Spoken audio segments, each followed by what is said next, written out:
皆さんこんにちは、さおりです。今日はですね、ワーホリ留学で持ってきて良かったもの、これ持ってこなくて良かったなっていうものをご紹介しようと思います。私はですね、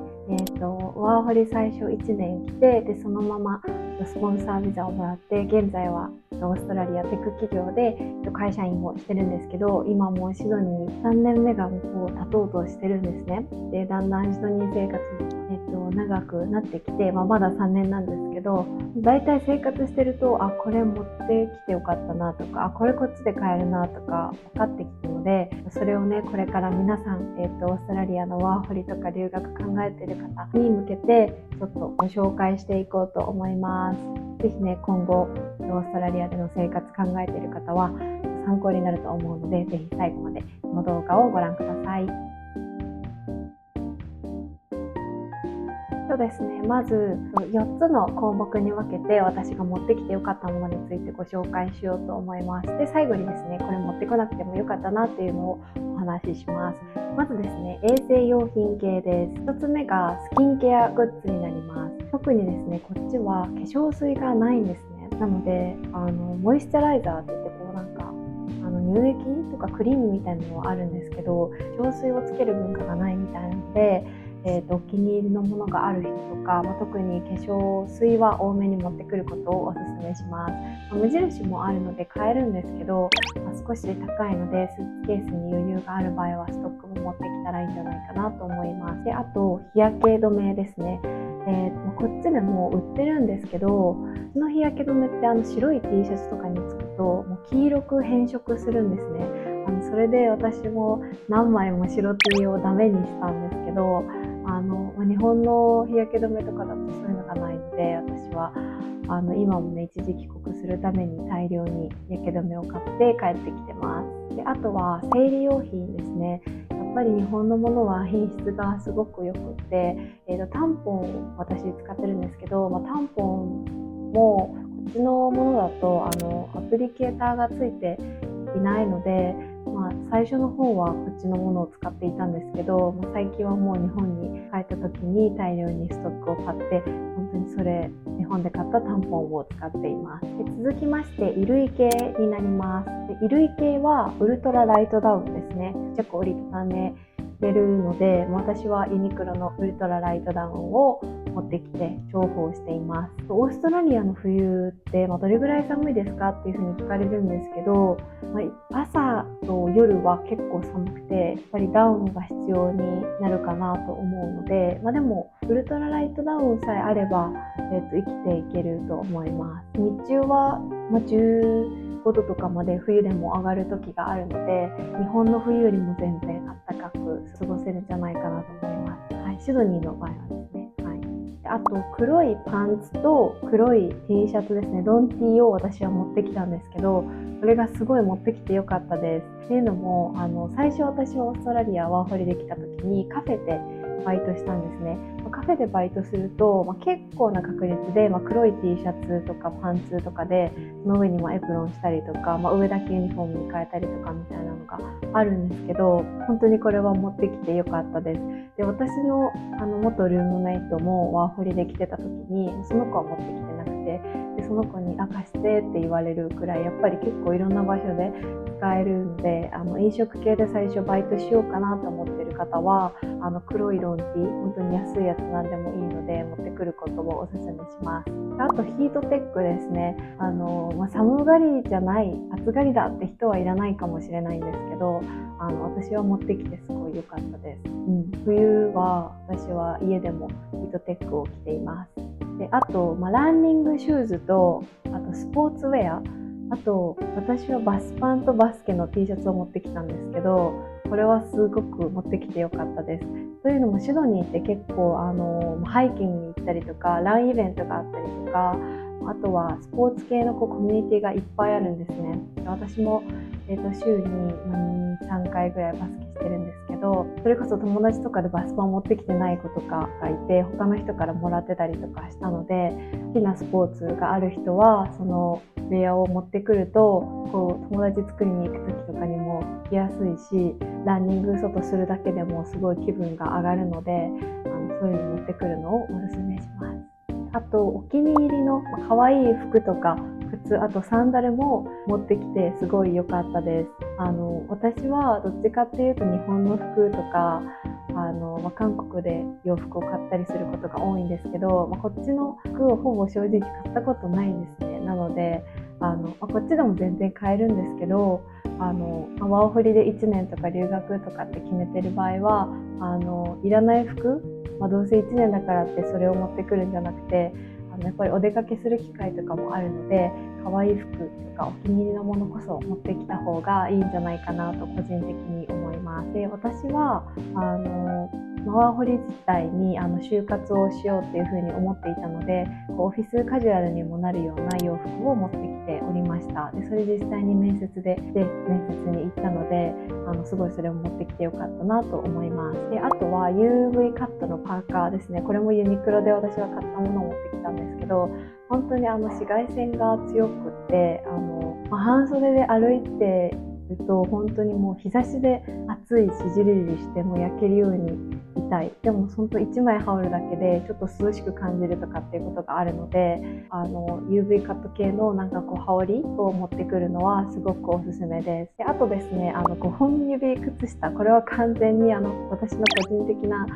好みのあれになってしまうんですけど、私は5本指ソックスをいつも履いてるんですね。5本指はこっちで正直見たことないので、もし、私と同じように5本指ソックス族の人は日本でたくさんストックを買ってくるのがいいんじゃないかなと思います。続きまして便利グッズ系になります。で、これはね一番持ってきてよかったなって思うんですけど、これが水筒になります。この動画をね撮るきっかけにもなって、他の動画でね載せてたら質問をくださった視聴者さんがいたんですけど、私はこのサーモスのね、ホービンの水筒を持ってきました。こっちにもウォーターボトルがたくさん売っていて、外にもこう水を汲めるウォーターサーバーがたくさんあるんですけど、ホービンのものもなくはないんですけど、ちょっと高かったりとか数も少なかったりするので、日本っていっぱいあるじゃないですか。なのでマイボトル、本当に着いた初日から使えるので、マイボトル持ってくることをおすすめします。で、あと持ってきてよかったので、この小さい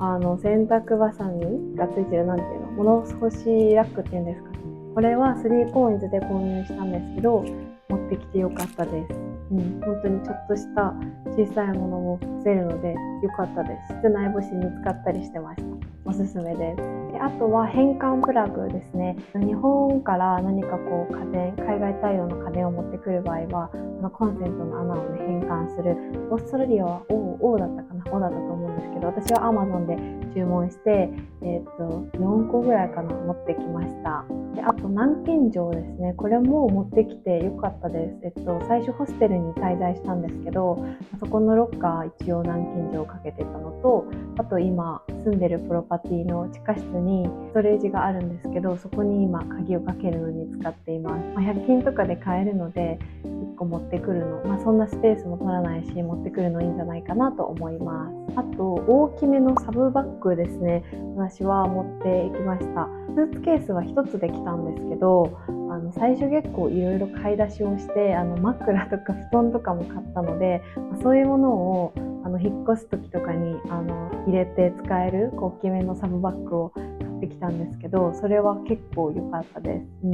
す。スーツケースだとやっぱかさばるけど、セカンドバッグとして持ってくると、その帰る時とかもね捨てて、中身のものを捨てて大きいバッグ、そのサブバッグは畳んで中に入れれると思うので、そういう大きめのバッグを買って持ってくるのは結構おすすめです。あと文房具とハサミですね。文房具はもう圧倒的に日本のものが最高なので、そんなたくさんの数持ってくる必要はないと思うんですけど、本当に基本的なシャーペン、ボールペンとか消しゴムとか持ってきた方が絶対にいいと思います。そんな何でもいいっていう方だったらこっちでも手に入るんですけど、もしねなんか書いたりするの好きな方とかだと絶対に持ってきた方がいいです。あとハサミもなんやかんや結構初日から使ったりするので、引っ越しとかでも使うじゃないですか、ハサミ。なので、スーツケースに入れるのなら持ち込めるので、オーストラリアにも持ってきてもいいんじゃないかなと思います。で、あとモバイルバッテリーですね。これも持っこっちでも買えるんですけど、初日から私は使っていたので、結構移動中最初いろいろ移動していろいろライフライン整えたりとかするのに、充電がなくなると何もできないので、最初から持っていてすごい良かったなと思ったものの一つになります。であと、ラップトップですね。PC、私 Mac Air を持ってきたんですけど、レジュメの作成とか、あとは面接とか、あとバイト求人にアプライするのにも使ったので、パソコンを持ってる人は持ってくることをおすすめします。であと洗濯ネットですね。オーストラリアの洗濯機はすごい強いので、もう何でもかんでももうガッチャンガッチャン洗うので、本当にぐちゃぐちゃになってほしくないものは洗濯ネットに入れて洗濯してるんですけど、これも持ってきてよかったです。で最後、食品系ですね。食品系で私は3COINSで買える電子レンジの炊飯器を持っていったんですけど、これは良かったです。ただ、お米はやっぱり炊飯器で炊いた方が美味しいんですけど、私みたいにお米がないと生きていけない人、パンだけだと生きていけないよみたいな人は、初日からお米さえ買えば食べれるので、本当にお米とふりかけでお金なくても生きていけるじゃないですか。なので私は最初それを持ってきてよかったなと思います。他の子も結構ね、ちらほら持ってきてましたね。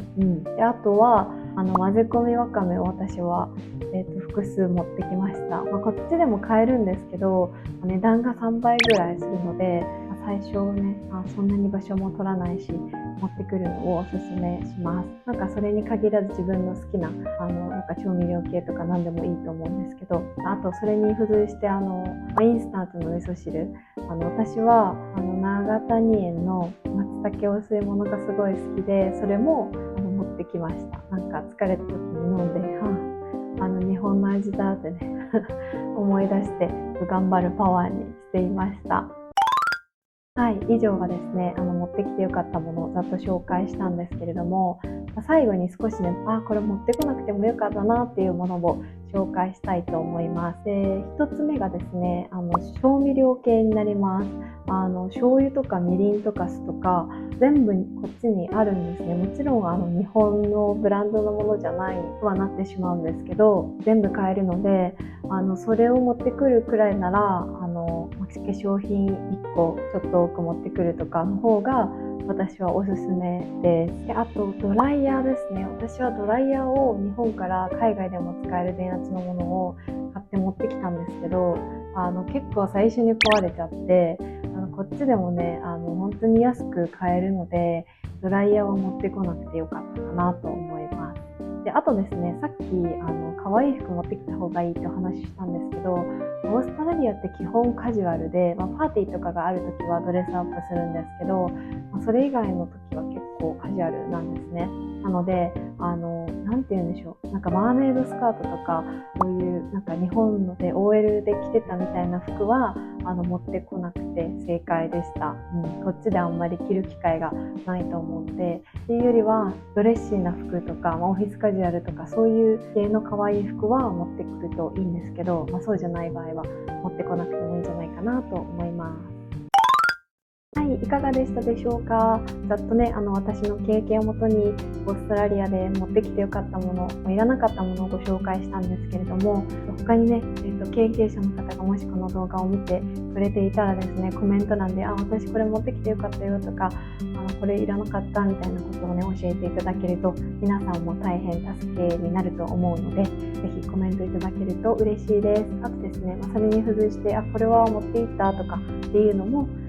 聞いていただければお答えしますので、ぜひコメントいただければと思います。じゃあ本日も最後まで見ていただきましてありがとうございました。じゃあまた次の動画でお会いしましょう。バイバイ。